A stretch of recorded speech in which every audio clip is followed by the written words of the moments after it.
영광의 왕이 들어가신다라는 제목으로 하나님의 말씀을 전하겠습니다. 주님의 제자를 찾아 신령과 진리로 예배드린 이래 현장에 나오신 우리 성도 여러분들과 예배위원 여러분, 또 온라인 가운데 예배하시는 우리 모든 성도 여러분에게 하나님의 크신 은혜와 크신 사랑과 크신 권능과 크신 축복이 날마다 함께 할 수 있기를 주의 이름으로 축원을 드립니다. 오늘은 종료주일입니다. 종료주일은 부활주일 한 주간 전에 여러분, 예수님께서 십자가 달려 죽어야 할 왕으로서 우리의 영원한 죄를 대속하는 구속주로 예루살렘에 입성하실 때에 많은 군중들이 종려가지를 흔들면서 호산나 호산나 다윗의 자손이여 우리를 구원하소서 하며 열렬히 환영하고 귀하게 여겼기에 붙여졌던 이름입니다. 특별히 고난주간이 시작되는 오늘부터 일주일 동안 6월절 어린 양으로 오신 예수님의 그 십자가의 사랑과 그 십자가의 그 의미를 기억하는 보람된 한 주간이 될 수 있기를 축복합니다. 우리 예수님께서 3년간의 공생의 기간을 마치시고 이제 십자가를 지시기 위하여 예루살렘에 입성하셨는데요, 오늘 보면 8절에서 9절 말씀 우리 다 함께 봐드리겠습니다. 시작. 많은 사람들은 자기들의 겉옷을, 또 다른 이들은 들에서 벤 나무가지를 길에 펴며 앞에서 가고 뒤에서 따른 자들이 소리 지르되 호산나 찬송하려다 주의 이름으로 오시는 이여 아멘. 그렇습니다. 여러분, 예수님께서 그동안 여러분 메시아 되심을 덜어 숨기기도 하셨지만 이제는 예수님 자신이 유대인의 왕이요 온 인류의 메시아임을 드러내며 많은 사람들의 환영을 받으며 예루살렘에 입성하셨습니다. 그런데 사람들 앞뒤에서 희망찬 승리의 상징인 그 나무가지를 흔들면서 호산나 호산나 다윗의 자손이여 우리를 구원하소서, 높은 곳에 구원하소서 하며 찬양을 드리는 것이 오늘 본문의 내용의 말씀입니다. 그렇다면 사랑하는 여러분, 우리가 살아가는 이 시대는요, 코로나19 바이러스로 인하여 너무나 소망 없는 절망적인 삶이 우리 환경 가운데 펼쳐져 있는데 2021년 종료주일을 맞이하는 이 시점에 있어서 그 주님의 예루살렘의 입성의 의미는 과연 무엇이라고 여러분은 생각하십니까?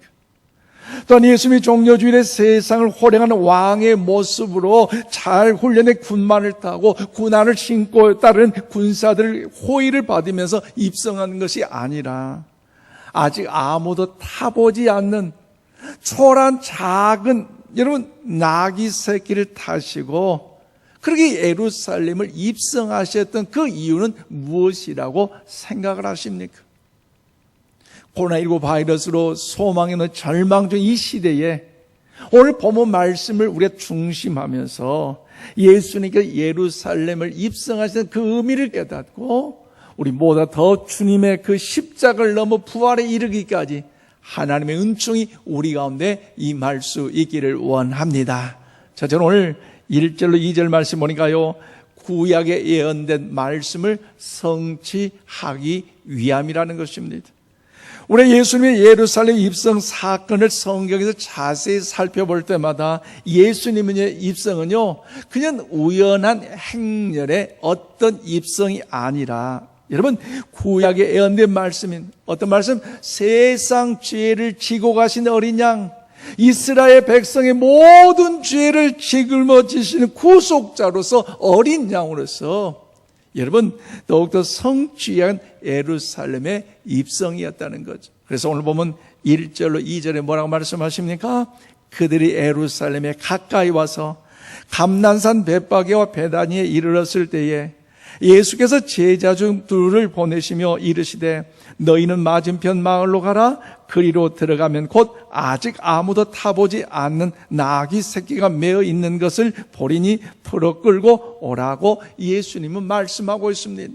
그렇습니다. 아무도 타보지 않는 한 마리의 나귀 새끼가 있었다는 것입니다. 그래서 어느 마을에 어느 집의 소유인지 우리는 알 수 없지만, 또 어느 곳에 있는지 알 수 없지만, 그러나 그 한 마리의 나귀 새끼가 예루살렘에 입성하셨던 만왕의 왕으로서 우리 죄를 구원하기 위해서 오셨던 그 예수님 앞에 사용되는 그 나귀 새끼였다는 사실을 오늘 본문을 통하여 말씀하고 있다는 것이죠.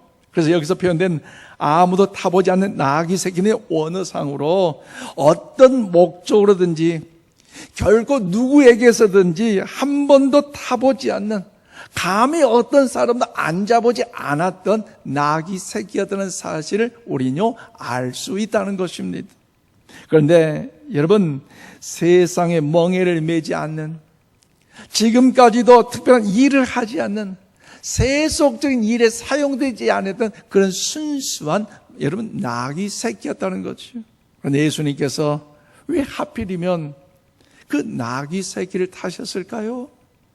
그것은요, 구약에 예언된 하나님의 말씀을 성취하기 위한 메시아로 오심을 나타내기 위함이라는 것입니다. 그래서 스가랴 9장 9절 말씀 우리 다 함께 받들어 읽겠습니다. 시작. 시온에 따라 크게 기뻐할지어다, 예루살렘에 따라 즐거이 부를지어다. 보라, 내 왕이 내게 임하시나니 그는 공의로우시며 구원을 베푸시며 겸손하여서 나귀를 타시나니 나귀의 작은 것 나귀 새끼니라. 아멘. 그렇습니다. 내 왕이 내게 임하시나니 그는 어떠면 공의로우시고 또한 구원을 베푸시고 또 그분은요 여러분 겸손하셔서 나귀 새끼를 타고 오신다고 말씀하고 있습니다. 그러므로 여러분, 예수님의 일생은요 탄생부터 고난과 죽음에 이르기까지, 부활에 이르기까지 이미 앞서 구약 성경을 통하여 예언된 말씀으로서 예수님은요 그 일의 삶과 그 모든 사역을 통해서도 그렇게 삶을 살아오셨습니다. 특별히 구약의 수많은 성경 구절을 그대로 이루셨고요, 그래서 예수님의 사역과 삶이 그렇게 충만하게 채워졌습니다. 마지막 그 십자가의 그 죽음에 이르기까지 구약의 예언의 말씀 그대로 한 치의 오차도 없이 다 이루셨다는 것이지요. 특별히 예수님의 탄생 전 약 520년 전에 이미 앞서 스가랴 선지자가 예언했던 이 예언의 성취되기를 소망하시면서 한 소란 나귀 새끼를 타시고 예루살렘에 친히 입성하셨습니다. 그것은요 바로 메시아로서 오심을 성취하셨다는 거죠. 그 말씀을 이루기 위하여 예수님의 뜻이 여기에 담겨져 있다라는 것입니다. 또 우리가 아는 것처럼 예수님은요 30세가 넘으신 여러분 장성한 사람인데 어때요? 나귀 새끼를 탄다면요 보는 이들로 얼마나 우스꽝스럽겠어요. 또 그로 인하여서 얼마나 폼나지 않는 부자연스러운 모습이었을까요? 그런데 예수님은 왜 하필이면 그 초라하고 연약한 이 나귀 새끼를 타셨을까요? 뭔가 끊임없이 달려도, 뭔가 하루 이틀 달려도 전혀 지치지 않는 뭔가 흰 백마를 왜 구하지 못하고, 또 잘 훈련된 뭔가 그 군마를 더욱더 구하지 못하고 왜 그렇게 타셨을까요? 힘이 없어서 그럴까요? 능력이 없어서 그럴까요? 아니라는 거죠. 비록 힘도 없는 어린 나귀 새끼지만 그 나귀를 택한 이유는요 깨끗한 나귀였다는 거죠. 태어나서 한 번도 사람을 태워보지 않는 정결하고 깨끗한 나귀였다는 것, 그래서요 때묻지 않는 나귀였다는 것을 더욱 주님은 사용하셨다는 것입니다. 그럼 우리 사랑하는 여러분, 예수님은 어린 나귀처럼 보잘것없어 보여도 깨끗할 때에, 거룩할 때에 구별된 것을 사용하신 것처럼 이것이 하나님의 뜻임을 기억하면서 이제 종료주의를 맞이하여 고난 한 주간 또 부활주를 맞이한 이 시점에 있어서 정결하게 거룩하게 깨끗한 삶의 열매들이 하나님 영광 가운데 나타날 수 있기를 원합니다. 특별히 구약에서는 아직 흠이 없고 길들여지지 않는 소나 나귀를 하나님 쓰임받기에 적합한 것이라고 여러 차례 말씀하셨는데요, 민수기 19장 2절과 신명기 21장 3절과 사무엘상 6장 7절 말씀 등에서 이미 언급하신 바가 있어요. 그래서 예수님께서 어린 나귀를 택하셨고, 이것을 구별된 것, 깨끗한 것에 대한 상징은 주님의 탄생과 죽음까지 이어졌잖아요. 그래서 동정녀 마리아 처녀의 몸에서 탄생하셨고, 또 예수님이 십자가에 죽으실 때에도 그 무덤에 갇힐 때도 어떻게 됩니까? 아무도 사용하지 않으셔도 요셉의 무덤에 장사가 되었습니다. 그래서 이 모든 것 어떻습니까? 깨끗하고 구별된 정결한 것을 사용하셨다는 것입니다. 그러므로 사랑하는 여러분, 어린 나귀 새끼가 예수님의 예루살렘 입성은 구약에 예언된, 즉 세상 죄를 지시고 그들을 살려주시기 위하여, 또한 이스라엘 백성의 죄를 구속하기 위한 어린 양으로 오셨다는 것을 나타낼 때 귀하게 쓰임을 받았듯이, 우리도 예수님 앞에 어떻게 해야 이 어려운 이 마지막 때에, 너무나 힘든 이 코로나19 바이러스 이 시대에 쓰임을 받을 수 있겠습니까? 그것은요, 우리가 구별되어야 할 줄로 믿습니다. 아멘이십니까? 이 코로나19 바이러스 너무나 어렵고 힘들고 답답할 때 믿는 자나 믿지 않는 자 똑같더라? 하나님이 기뻐하지 않아요. 비록 어렵고 힘들지만 하나님이 나의 반석이요 구원이요 요새요 산성이기 때문에 그 믿음의 그 확신을 갖고 불안하거나 두려워하거나 떨지 않고 당당하게 나갈 수 있다는 거죠. 하나님의 도우심이 있음을 확신하면서도 믿지 않는 자들처럼 어떡할까? 이거 전염되면 어떡할까? 어떤 무슨 일을 만날 때, 힘든 일을 만날 때, 자녀 문제로, 직장 문제로, 사업 문제로 나 어떨까? 하나님의 도우심을 믿고 확신하며 또 거룩하게, 정결하게, 깨끗하게, 구별되게 나아갈 때에 하나님께서 저와 여러분을 통하여서 반드시 사용하여 주실 줄로 믿습니다. 그러므로 사도 바울은요, 영적인 아들 디모데를 통하여 귀한 여러분 가르침을 권면했는데요, 디모데후서 2장 20절로 21절 말씀을 우리 다 함께 받드리겠습니다. 시작. 큰 집에는 금그릇과 은그릇뿐 아니라 나무 그릇과 질그릇도 있어 귀하게 쓰는 것도 있고 천하게 쓰는 것도 있나니, 그러므로 누구든지 이런 것에서 자기를 깨끗하게 하면 귀하게 쓰는 그릇이 되어 거룩하고 주인의 쓰심에 합당하며 모든 선한 일에 준비함이 되리라. 아멘. 그래요. 이 말씀 보면 뭐라고 하시면, 그러므로 누구든지. 여러분 어떻게 생각하세요? 그러므로 누구든지 이 단어예요. 여러분 제 마음이 얼마나 감동이 된지 몰라요. 왜 그런지 아세요? 어떤 자격이나 어떤 조건이 포함되지 않아요. 그러면 누구든지. 얼마나 희망찬 말씀 아니겠어요? 세상의 사회생활에요, 뭔가 직장에서 뭔가 멘토로서 CEO로서 아니면 뭔가 영향력 있는 인물로 쓰임받기 위해서 어떻게 합니까? 자격이 까다로워요. 뭔가 대기업으로서 뭔가 훌륭한 직장으로서 뭔가 쓰임을 받으려면요, 그 자격 요건이 얼마나 까다롭습니까? 뭔가 그 스펙뿐만 아니라 탁월한 실력, 빼어난 외모 등 여러 가지 외적인 조건을 갖추어야 하는 것이 얼마나 힘든 세대예요. 그렇기 때문에 여러분 그 자녀들, 거기에서 견디고자 몸부림뜬 자녀들을 위해서 격려해 주시기를 바랍니다. 여러분 남편들을 위해서도 그 어려운 현장 가운데 몸부림치며 이겨내는 저 남편, 그 아내를 위해서 용기를 주시기를 바랍니다.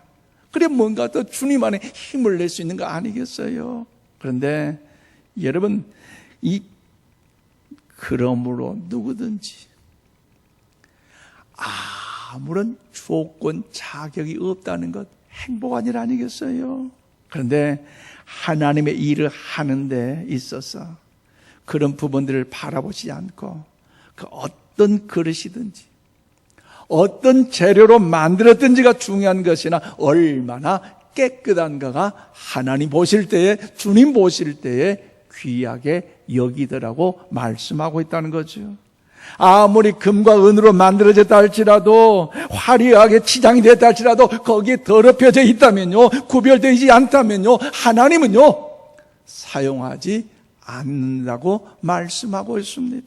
그래서 나무로 만들어졌든지 은으로 만들어졌든지 금으로 만들어졌든지 간에 깨끗하면, 구별되어 있으면 하나님께서 우리를 귀한 그릇으로 사용하실 줄로 믿습니다. 그러므로 사랑하는 성도 여러분, 하나님 앞에서 더욱더 귀하게 쓰임을 받은 우리 모두가 되시길 주의 이름으로 축원드립니다. 그러면 하나님께 더 쓰임을 받기 위해서 어떻게 됩니까? 어려운 이 시국에 더 거룩한 자로, 하나님의 자녀답게 더 성결한 자세로 구별될 때에 세상의 사람들 코로나19 바이러스로 주저하고 두려워하고 떨고 있는 이때에 오늘 저와 여러분을 통해서 깨끗하게 사용하셔서 하나님 선한 역사를 이룬 일에 주의 은총이 우리 가운데 임하게 될 줄로 믿습니다. 더 나아가 영광의 왕으로 오신 예수님의 예루살렘 입성의 의미는 무엇입니까? 두 번째, 오늘 9절에 10절 말씀 보니까요, 구원에 대한 간절한 소망을 이루어 주기 위함이라는 것입니다. 드디어 예수님께 어린 나귀 새끼를 타고 예루살렘 입성하실 때 예루살렘에 많은 사람들이 환영하고 있었어요. 자기의 겉옷을 깔기도 하고, 이제 승리와 영광의 상징인 이제 종려 가지를 꺾어다가 이제 도로에 깔기도 하고, 그러면서 주의 이름으로 오시는 이여 호산나 호산나 찬송하며 열정적으로 주님 환영하고 있는데, 여러분, 그들의 이 노래에는요 바로 구약에 예언된 말씀을 성취하긴 그들의 메시아로 기대할 뿐만 아니라 구원에 달라는 간절한 소망이 저들에게 담겨져 있다는 것이지. 그래서 오늘 보면 여러분 9절에 10절에 뭐라 합니까? 앞에서 가고 뒤에서 따르는 자들이 소리 지르되 호산나 찬송하려다, 주의 이름으로 오시는 여 찬송하려다. 오늘 우리 조상 다윗의 나라여 가장 높은 곳에서 따라서 호산나 하더라.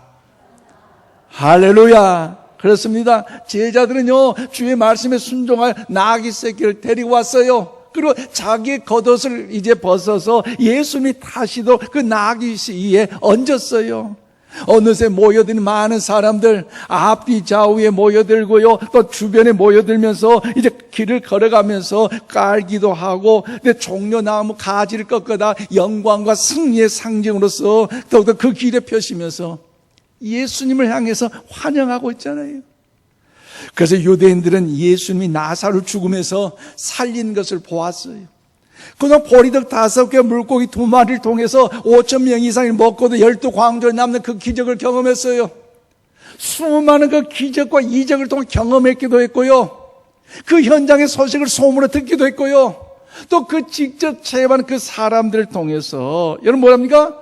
이분이 정말로 메시아가 맞구나라는 그 생각을 가졌기에 열정적으로 호산나 호산나 다윗의 자손이여 우리의 전능자이심을 여러분 찬양하고 있는 것 아니겠습니까? 그런데 여러분, 호산나, 이 호산나의 뜻이 무엇입니까? 호산나는요 지금 우리를 구원하소서, 바라건대 제발 구원해 주신 의미가 여기에 담겨져 있다는 거죠. 그러면 오늘 본문에서 우리는 환호하는 호산나를 외칠 많은 사람들부터 무엇을 알 수가 있습니까? 그들은 예수님이 메시아에 대한 확신을 갖고 있었다는 것입니다. 그런데 메시아에 대한 확신을 갖고 있었지만요, 여러분, 결정적으로 틀린 것이 있어요. 틀린 것. 무엇입니까? 메시아에 대한 정체성과 구원의 내용이란 차이가 있었다는 거죠. 그래서 예수님의 그 구원관에 가는 그 것과 이들에게 하는 그 메시아에 대한 그 구원관이 차이가 있었다는 것입니다. 수많은 유대인의 종류가 흔들면서 예수님을 환영하고 예수님을 외쳤지만 그들은요 어떻습니까? 메시아에 대한 기대와 그들이 바랬던 구원의 내용은요 예수님과 차이가 있었어요. 그 당시 어떻습니까? 로마의 식민지로 있었기 때문에, 과거 우리나라도 일제치하에 36년간 여러분 식민지에서 얼마나 우리 부모님들, 우리 신앙의 선배님들 투옥되고 아침 이슬처럼 죽어가는 그 아픔의 현장들이 괴로움이 얼마나 컸습니까? 그래서 대한 자주 독립 이 운동의 역사가 이루어지기를 간절히 소망하는 그 마음이 우리 선배들에게 있었잖아요. 여기 로마의 그 사람들 억압을 받기 때문에 그 유대인들도 이 예수님의 그 능력을 보았고 기적을 보았고 은혜를 경험했기 때문에 이제 로마 정부를 정복하고 새로운 자유와 주권을 누린 해방된 민주국가를 만드는 정치적 메시아를 예수님을 통하여 기대하고 있었다는 것입니다. 그런 능력 있는 메시아가 이 땅에 오셨구나, 다윗과 같은 훌륭한 통치자가 오셨구나, 기대감이 있어서 호산나 호산나 다윗의 자손이 우리를 구원하소서라고 담대하게 열정적으로 찬양하며 환영하고 있다는 것이죠. 그런데 여러분, 그들이 목격했던 것이 무엇입니까? 그들이 기대했던 메시아에 대한 모습과 달리 예수님이 너무나 무기력하게 붙잡혀 가고 있는 모습을 보았다는 거죠. 예수는 하나님의 아들로 지금에 보여줬던 그 초인적인 능력과 그 특별한 힘을 발휘하지 않으셨어요. 눈앞에서 무거운 십자가를 지고 골고다를 향해 걸어갈 때에 매진 채찍을 맞으면서 얼마나 아프셨겠어요. 얼마나 힘드셨겠어요. 그 능력, 그 기적, 그 초인적 그 모든 은혜를 갖고 계셨기 때문에 옛날 십자가 팍 던져버리고 그 주님이나 채찍질했던 그 자들, 조롱하고 핍박했던 자들, 이놈을 마치 영화의 한 드라마처럼 반전을 일으킨다면 뭔가 좀 짜릿한, 그리고 역동적인 뭔가 그런 법이 있을 것 같은데 그렇지도 못하며 자꾸 십자가를 지면 넘어지고 피 흘리고 힘없는 어린 양처럼 그렇게 끌려가는 모습을 볼 때마다 저들은 기대감이, 상실감이 다 사라짐으로 어떻게 됩니까? 분노가 저들에게 이르렀다는 거죠. 불과 며칠 사이에 호산나 호산나 다윗의 자손이요, 우리를 구원해 주소서로 간절히 외쳤던 그들의 입술이 어떡합니까? 예수를 십자가에 못 박으라고, 예수를 십자가에 죽이라고 저주하는 그 입술로 바뀌어져 버렸다는 거죠. 당시 본디오 빌라도가 예수님을 살리고 싶은 마음 가운데 7번씩이나 예수님은 죄인이 아닌다, 7번 심판 중에 죄인이 아님을 판사가 이야기하고 공포했다면 그 사람은 어떻게 해요? 살아야 돼요. 그런데 그 예수님을 살리기 위해서 가장 죽어야 할 죄인 바라바를 세웠고 예수님을 세웠어요. 내가 어떻게 하랴? 예수를 어떻게 하랴? 너희는 어떻게 하랴? 바라바를 살려주세요. 그럼 예수는 어떻게 하랴? 죽여라! 십자가 못 박게 죽여라! 그들은 기대와 상상 속에 메시아의 모습이 나타나지 않자 메시아를 예수님 그 십자가에 못 박혀 죽게 했다는 거죠. 그러면 사랑하는 여러분, 우리 2021년 종료주를 맞이하고 이제 고난 주간을 내일부터 시작될 터인데 우리 이런 부분을 마음속에 어느 때보다도 잘 새겨야 할 때인 줄로 믿습니다. 여러분 마음속에 기대하고 소망하는 메시아는 과연 어떤 메시아입니까? 내가 사랑하고 내가 코로나19 바이러스로 어려운 이때에도 주님은 정말 내 예배를 받아주신 줄 믿고 확신하게 교회 현장까지 오셨고 또 온라인 예배는 성도들 계신데 그 예배를 받으신 그 예수는 과연 여러분 어떤 분으로 여러분 마음속에 좌정해 계십니까? 우리 누가복음 1장 31절 말씀을 함께 받들어 읽겠습니다. 시작. 보라, 내가 잉태하여 아들을 낳으리니 그 이름을 예수라 하라. 아멘. 예수라 하라. 그렇습니다. 예수님께 동정녀 마리아에게서 잉태되었을 때에 천사가 그분의 탄생을 예언하셨는데 뭐라고요? 아들을 낳으리니 그 이름을 예수라 하라. 예수, 지저스. 예수의 뜻이 무엇입니까? 자기 백성을 저희 죄에서 구원할 자이심이라는 거죠. 그러므로 죄로부터 나를 해방하시고 죄로부터 나를 용서하시고 나를 창조주 하나님의 서게 하실 분, 그분이 누굽니까? 전능하신 예수 그리스도. 할렐루야. 예수 그리스도이신 줄로 믿습니다. 그분만이 나의 죄를 용서하시고 그분만이 우리를 새롭게 하시고 그분만이 나를 의롭게 하시고 그분만이 나를 하나님의 자녀로 되게 하신 줄로 믿습니다.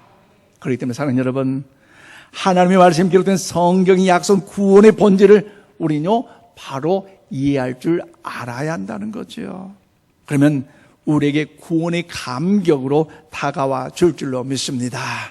왕의 구원을 분별할 수 있기를 주님의 이름으로 축원드립니다.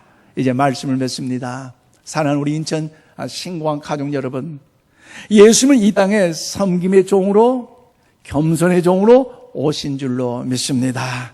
또한 예수님을 구하게 예언의 말씀을 성취하게 할 성취자로 이 땅에 오신 줄로 믿습니다. 그래서 인간의 어떤 환호와 갈채 앞에서도 예수님의 그 십자가의 그 사명을 감당하시고자 그 사명을 망각하지 않으셨어요. 십자가를 향하여 묵묵하게 걸어가시던 그 예수님께서 예루살렘에 나귀를 타시고 입성하신 후에 어떤 일들이 이루어졌을까요? 이제 내일부터 시작되는 이 고난의 한 주간을 다른 어느 때보다도 좀 의미 있게 십자가를 지시고자 뚜벅뚜벅 걸어가셨던 그 주님을 나의 이론적인 어떤 신앙의 사랑으로만 끝나지 마시고 과거에 학습된 뭔가 예수님의 그 십자가로 사랑으로만 여러분 더욱더 총료하지 마시고 정말로 내 죄를 위해 용서하시고자 나를 살리시고자 십자가를 지시며 뚜벅뚜벅 걸어가셨던 그 주님을 기억하면서 그 주님의 사랑을 더 경험하는 한 주간이 될 수 있기를 바랍니다. 그래서 더 이상 그 주님의 십자가의 그 길이 외롭지 않도록 너무나 그 주님의 그 십자가의 그 눈물이 슬퍼하는 눈물이 되지 않도록 저와 여러분이 금번 한 주간 이 고난 주간만이라도 주님을 더욱더 간절히 찾고 주님을 더 간절하게 더 예배하고 주님을 더 간절하게 더욱더 찬양함으로 우리 모두가 더 주의 십자가의 그 감격을 통해서 여러분 자비하심과 주님의 용서함을 경험할 수 있기를 바랍니다. 그래서 십자가를 넘어 그 고난의 그 아픔을 넘어 최후의 부활의 영광이 동참하시는 우리 모두가 다 되시기를 주님의 이름으로 축원드립니다. 기도합시다. 하나님 감사합니다. 죄로 말미암아 죽을